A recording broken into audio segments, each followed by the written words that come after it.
أعوذ بالله من الشيطان الرجيم. بسم الله الرحمن الرحيم.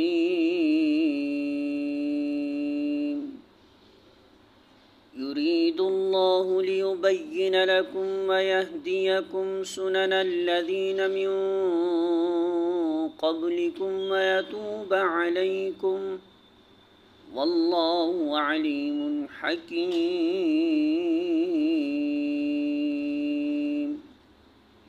سورۃ النساء آیت نمبر 26۔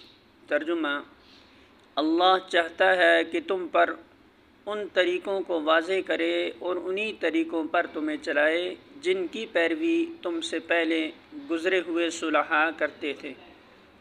وہ اپنی رحمت کے ساتھ تمہاری طرف متوجہ ہونے کا ارادہ رکھتا ہے اور وہ علیم بھی ہے اور دانا بھی ہے۔ سورۃ النساء حاشیہ نمبر 48۔